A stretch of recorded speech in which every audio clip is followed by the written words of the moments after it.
Hi there. Welcome to OnlineVisas.com, the immigration show. I'm your host, Dave Kelso, here with my co-host, CEO of OnlineVisas.com, Mr. John Veely. John, how are you today, sir? Just delivering dreams, Dave. You know, it's funny that you mentioned that. I was reading some entertainment statistics lately. Okay. The Rolling Stones are playing in the United States, and I love the Rolling Stones, and I really want to go to the show. The United States, entertainment capital of the world. For sure. Okay, we spent $43 billion on movies last year, $30 billion on concerts last year, and even as down as the music industry is, Americans spent $10 billion on recorded music, and that's just last year. Wow. So it got me thinking about the rest of the world that tries to come and contribute to our melting pot of culture that is the United States, and that there must be a lot of visas and things like that. Then I got to thinking about Keith Richards and his checkered past, and I thought maybe it's very difficult for people in your position to get some of these folks in. So I thought I would want to talk to you about Love to give it a shot. for visas for the entertainment industry. Let's talk about, there has to be some extraordinary ability visas for the entertainment industry. Right. Let's start there and talk about those. Okay, so extraordinary ability, the temporary version of that's called the O1B, and the permanent or green card version is called the EB11. EB stands for employment based. Okay. So one is extraordinary ability, and somebody like Keith Richards or Mick Jagger or any of the like would likely be able to get those. There's about 8 criteria, of which you need to hit 3. Merely hitting 3 isn't enough, but you have to show you've risen to the top of the profession. So that can be having won awards. So Grammys or those like, if you've got that, you're in. That's all that matters. If there's a lesser international or national award, that could be one of the categories. Elite memberships. I think maybe these guys have been knighted because of that. Mick has, and they are in the Rock and Roll Hall of Fame, which is definitely an elite Hall membership. of Fame would be elite memberships and probably an international award. Media about them would be everywhere. Sure. Critical reviews, things like that. And that's, and I'm kind of going through the O1A categories, which you can do high salary, those sort of things. The O1B category, which is for entertainers, it's exclusively for entertainers, is showing if you are a star, and if that's shown by critical reviews, contracts, PR, press releases. Those sorts of things. Obviously, they do that. If you've been with an organization of distinguished reputation, such as the Rolling Stones, an award-winning band, then that would be in those lines. And then there's similar types of scenarios that would go to. Now, somebody like Keith Richards would get the extraordinary ability visa because he meets all of that criteria. But what about a young guitar phenom that is it has an extraordinary ability, but maybe is not as famous as Keith Richards? Well, very interesting that you said young guitar phenom, right? So the P1 is for the internationally recognized as excellent, right? Which is a lower standard than the extraordinary ability.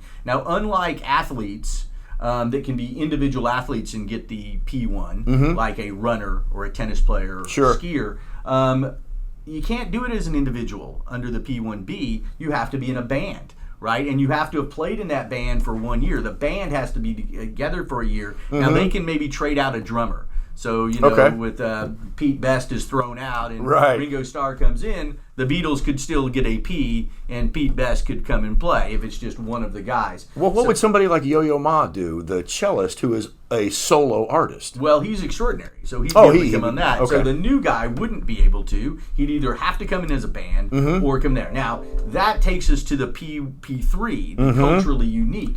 So a mere cellist couldn't get in as a P3 if that style of music is commonly played in America or as an American music like jazz maybe. Sure. But if they're playing some sort of, we just did one for a really interesting rap style, kind of reggae-ish African music. We did one a P3 for that. Where do we go hear that? Right, I know. That sounds fantastic. They're touring the country.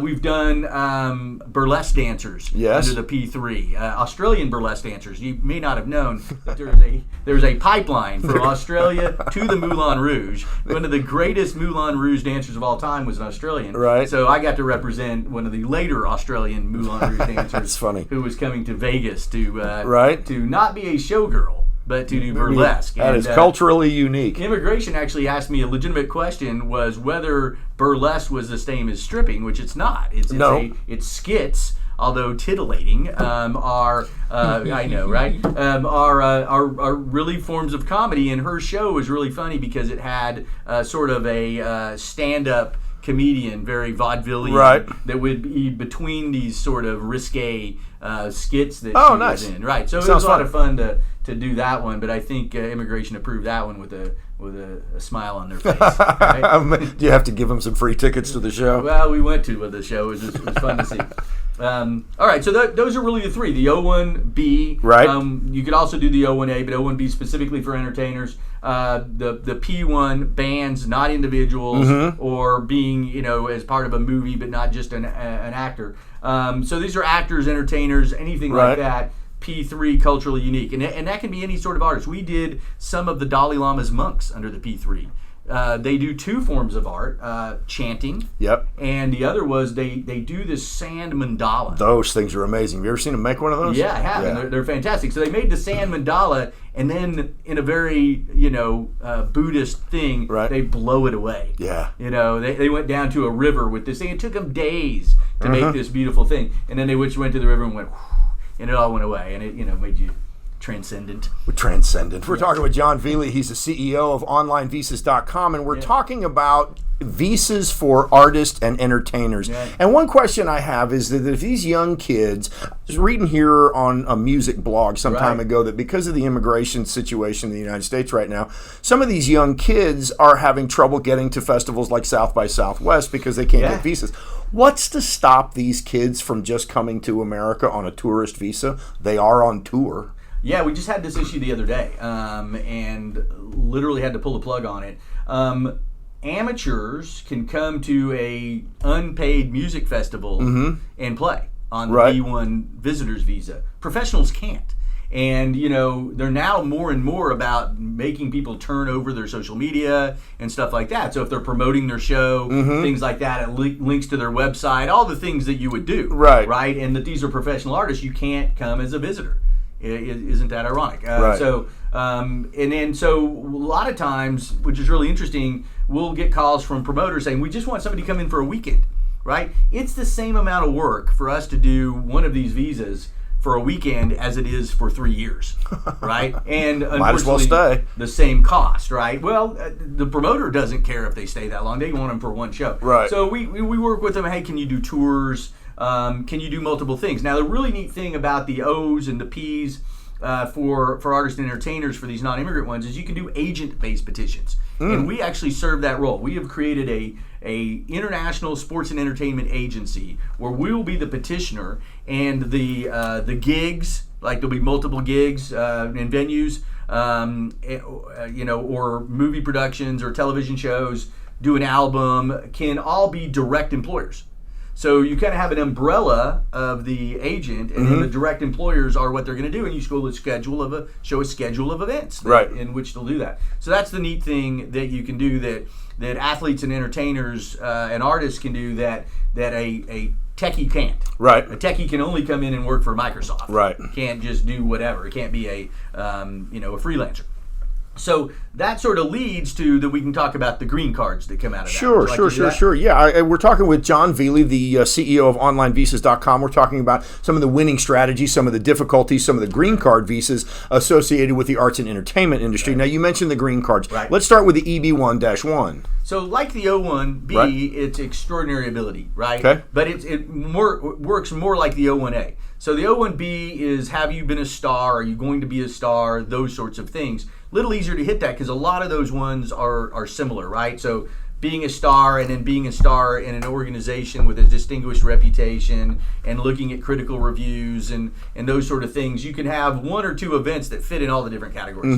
Well, the O1A is going to have different things. So it's going to look at awards. It's going to look at membership in elite associations, media. It can be showcases, Sure. right? So they can be showing their things there. You can look at high salary or remuneration, right? So if they're, you can look at ratings. If they're on the charts as a musician, these are different things. So it's more similar to the O1A, but that's the EB1 for Sure. extraordinary ability. And those issues are, we've done some fun ones, right? I mean, we sort of invented a phrase that we called the what do we call this guy? We called him an extreme entertainer, sort of as opposed to an extreme athlete. And this was my friend Cam McQueen. Right. And Cam was a stuntman. And do you remember the show Jackass? I Johnny do. Knoxville? I do. So that's I've still got scars. Jackass was three buddies that tried to blow themselves up all the time. Yep. Well, that spun off to a show called Nitro Circus. Yes. And then the Thrillbillies. And so what those were stuntmen that actually were stars of their show. Mm-hmm. So instead of being a guy that was Mel Gibson's guy, Right. Killing himself, these stuntmen became the star. And Cam McQueen was called Cowboy Cam. He was a Canadian, and he was the guy that always did the dumbest of all the stunts, right? Now, what I learned in this was extraordinary was that they were really planned. So they had things like, sure. You ever see rodeo poker or cowboy poker, where you got a bunch of guys that are sitting in the rodeo arena playing And there's poker, a bull? and there's a bull running, Yeah. and the guy that's the last guy standing wins. Right, that's so they had nuts. one of those, right? Yeah. And so, the bull finally takes out the thing, and the guy's standing there, and they have the clowns that are chasing the bulls around Right. and jumping into things.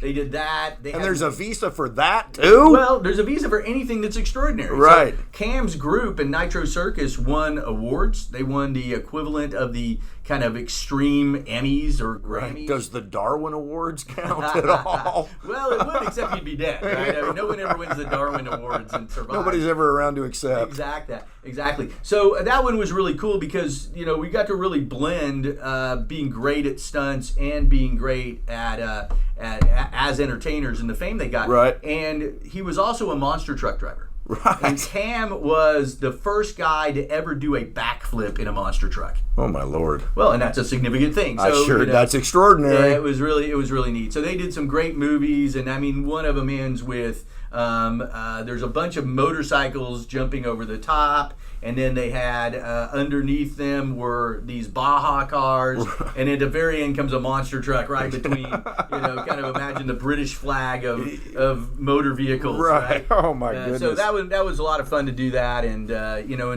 so the entertainers he could compete in monster trucks. Right. Which, by the way, may be the silliest sport of all time. Right? Maybe. You're in a vehicle that's 10 feet off the ground, Smashing things. not powered by a regular engine, but like a jet engine. Yes. And then you're just getting in car wrecks. Yes. And then I think they get paid this minimal amount of money. Right. And Somebody then- thought that was a good idea. Right, and then they fill these huge arenas, right? Yes. And it's great. So, been a lot of fun to work on those, which is really kind of a blend of entertainment and sports. And so sometimes we get these creative cases. Oh, that's a lot of fun. We're talking with John Veely. He's the CEO of OnlineVisas.com. Let's talk about some of the challenges you're facing these days bringing arts and entertainers to the United States. I understand that H-1Bs numbers are down across the board. Are you seeing some of this sort of same impact with arts and entertainers? Absolutely.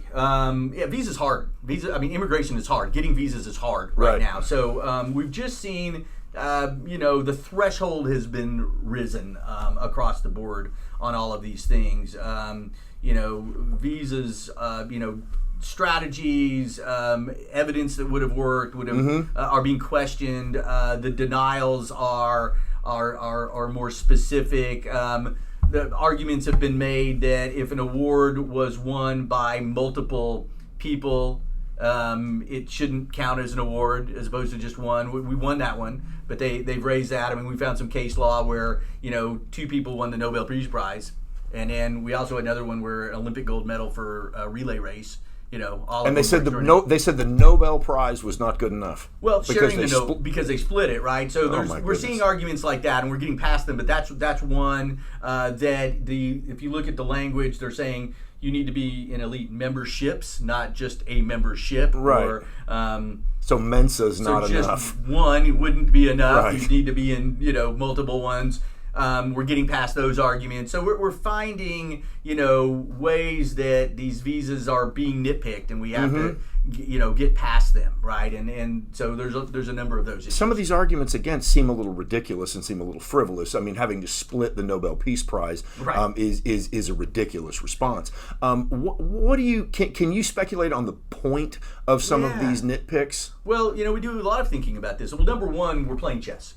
Right, Sure. And so when USCIS moves left, we move right, and we're watching right now trends everybody, right? We all immigration attorneys have the same opposing counsel. So immigration attorneys are pretty great at sharing information, and so we're learning how other people are being denied, and approaches like that. We get together in conferences like AILA, American Immigration Lawyers Association. But at the end of the day, there was one thing that sort of dictates this policy change. Now, very few regulations have changed in the new presidency, even though it's been 2 years. It's just been a change of how they're adjudicating it, which is wrong, and we're seeing a lot of litigation. Right, that people are suing, attorneys and companies and individuals are suing USCIS because they're abusing or violating the Agency Procedures Act, which is what agencies have to follow. They can't make arbitrary and capricious decisions, and they are, right, and they're losing a lot of these lawsuits. But where I think it all stems is it went from the mantra of USCIS was that we are a nation of immigrants to we are protecting American jobs, or America first, right? And that change in mantra is giving the power to the adjudicators to say, I need to find a way to deny these cases to save jobs for Americans. Well, it's 180 degrees from where we were thinking before. Instead of just adjudicating it and saying, does this meet this? It's like, how can we find ways to say no? Where's the gotcha? Sounds more like an insurance company than an immigration. Right, how an insurance company will deny your claims, so they don't have to pay you the money that you've been paying in your whole life. Well, that's kind of what we're at. And it can be very frustrating because it's not just denials, it's increased requests for evidence, which slows things down, or just delays in the process. And increases the cost for attorneys, for clients, and taxpayers. Imagine you're a producer, you're trying to be an artist for a specific show. And it's just not getting done in time. Right. That, it may get approved, but then it's getting approved 2 months later. Yeah. What do that doesn't help anybody.